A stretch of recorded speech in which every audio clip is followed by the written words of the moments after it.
আজকে মাত্র ১ কাপ ময়দা দিয়ে এমন একটা পিঠা তৈরি করে দেখাবো যা একবার বানালে পরিবারের সবাই বারবার বানানোর রিকোয়েস্ট করবে। তো আসসালামু আলাইকুম এভরিওয়ান, আমি Azadi. Welcome back to my channel. তো আজকে তৈরি করে দেখাচ্ছি অসম্ভব মজার, খুবই মুচমুচে রসালো ফুল পিঠা। তো এই পিঠা তৈরি করতে আমার একটা ভুল হয়েছে। কি ভুল হয়েছে এটা দেখতে হলে পুরো ভিডিওটা দেখতে হবে, তাই প্লিজ আমার সাথেই থাকবেন। তো পিঠা তৈরির জন্য আমরা প্রথমে ডোটা তৈরি করে নেব। এর জন্য এখানে নিয়েছি 1 কাপ ময়দা, আর এই ময়দার মধ্যে দিয়ে দেব 2 টেবিল চামচ ঘি। আপনারা চাইলে ঘিয়ের পরিবর্তে এখানে তেলও ব্যবহার করতে পারেন, তবে ঘি ব্যবহার করলে এই পিঠাটা খেতে অনেক বেশি মজা লাগে। তো এখন আমি অল্প একটু লবণ দিয়ে দিলাম আর হাতের সাহায্যে একটু সুন্দর করে মেখে নিচ্ছি। এই মাখানোটা খুব সময় নিয়ে একটু ভালো করে মাখিয়ে নিতে হবে, এতে করে পিঠাগুলো অনেক বেশি মুচমুচে হবে। সব কিছু খুব ভালো করে মিশে গেলে অল্প অল্প করে রুম টেম্পারেচারের পানি দিয়ে একটা সফট ডো তৈরি করে নেব। ডোটা খুব একটা নরম হবে না, মোটামুটি একটা সফট ডো তৈরি করতে হবে। তো অল্প অল্প করে পানি দিয়ে এটা করে নিতে হবে, বেশি পানি দিলে কিন্তু ডোটা অনেক বেশি নরম হয়ে যাবে। যখন এরকম একটা পর্যায়ে চলে আসবে, সে পর্যায়ে একটা শুকনো কাপড় দিয়ে আমি ঢেকে রাখছি। এখন শিরা তৈরি করে নেব। এর জন্য এখানে একটা পাত্রে নিয়েছি 1/2 কাপ চিনি আর 1/2 কাপ পানি দিয়ে দিলাম, আর 2টা এলাচ দিয়ে দিলাম ফ্লেভারের জন্য।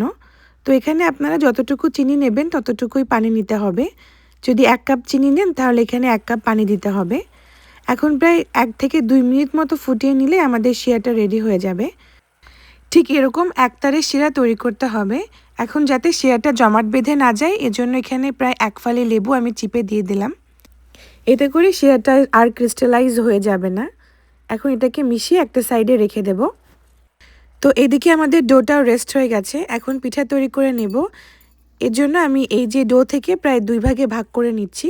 তো আমি প্রথমে 2টা রুটি বানাবো। এখন এই ডোটাকে আমি ভালো করে রোল করে নেব, তারপরে রুটি বানিয়ে নেব। তো রুটি বানানোর জন্য আমি এখানে কর্নফ্লাওয়ার ব্যবহার করছি।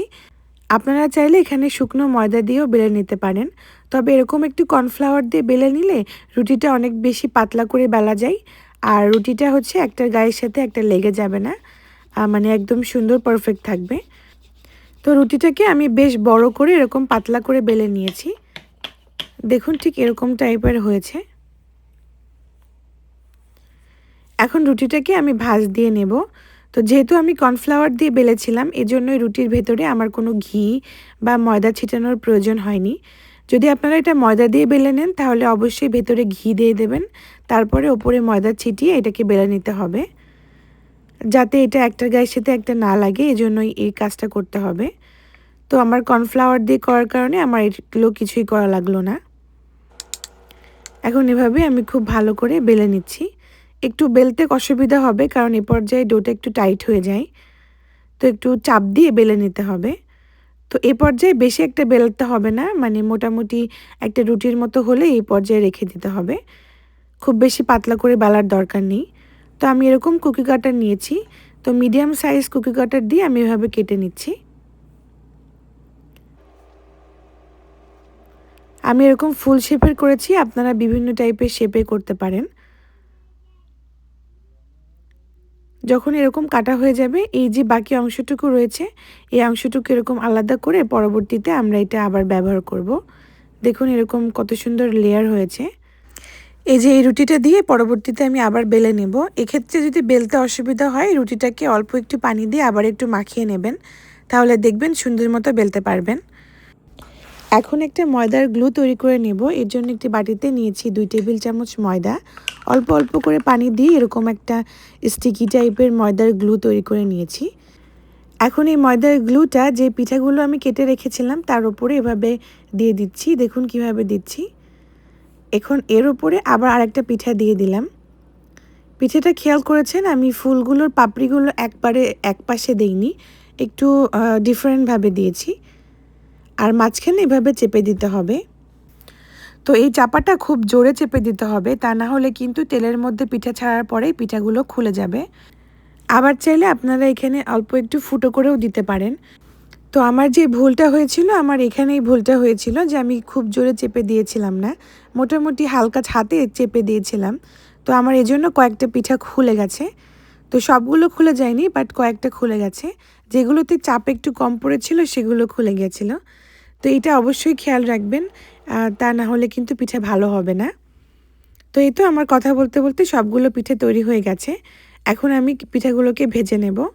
তো এই জন্য আমি কুসুম গরম তেলের মধ্যে পিঠাগুলোকে দিয়ে দিলাম। যেমনটা আমাদের গোলাপ জামুন ভাজতে তেল প্রয়োজন হয়, সেরকম তেলের ভেতরে পিঠাগুলোকে ছাড়তে হবে, যাতে পারফেক্টলি আস্তে আস্তে কুক হয়ে যায়। একদম গরম তেলে পিঠা ছাড়লে পিঠাগুলোর ভেতরে কাঁচা থেকে যাবে। তো এই জিনিসটা লক্ষ্য রাখবেন। কিছুক্ষণ পরেই দেখবেন পিঠাগুলো উপরের দিকে ভেসে উঠেছে। তখন হালকা হাতে একটু নাড়িয়ে চাড়িয়ে দিতে হবে। তো আমার 1 কাপ ময়দা দিয়ে এখানে মোট 12টা পিঠা হয়েছে। কিছুক্ষণ পরেই দেখবেন পিঠাগুলো এরকম ফুলে উপরের দিকে ভেসে উঠেছে। এ পর্যায়ে দেখতে খুবই সুন্দর লাগে, মনে হচ্ছে কিছু ফুল তেলের উপরে ভাসছে। এই যে দেখুন পিঠাগুলো বেশ খানিকটা ফুলে উঠেছে। এখন আমি অল্প অল্প করে পিঠাগুলোকে উল্টে দেওয়ার চেষ্টা করছি। তো এই পর্যায়ে আমার কয়েকটা পিঠা দেখুন এই যে খুলে গিয়েছে।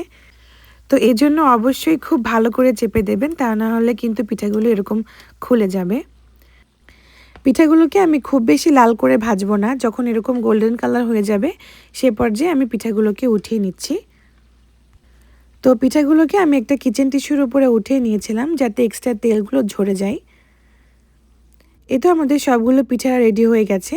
এখন আগে থেকে যে আমরা শিরা তৈরি করে রেখেছিলাম সেই শিরাটা পিঠার উপর দিয়ে দিচ্ছি। তো মিষ্টিটা আমার এখানে খুব কম পছন্দ, তাই আমি এখানে কম মিষ্টি দিয়েছি। আপনারা যদি বেশি মিষ্টি পছন্দ করেন তাহলে পিঠাগুলোকে শিরার মধ্যে ডিপ করে নিতে পারেন। তবে এরকম ওপর দিয়ে শিরাটা দিলেও এই পিঠাটা বেশ মিষ্টি হয়ে যায়। তো এতে দেখুন কতটা সুন্দর হয়েছে আর কতটা মুচমুচে, আর খেতে মাশাআল্লাহ অসাধারণ ছিল, খুবই রসালো। তো আশা করি আজকের রেসিপি আপনাদের কাছে ভালো লেগেছে। ভালো লাগলে অবশ্যই একটা লাইক করবেন। তো আল্লাহ হাফেজ।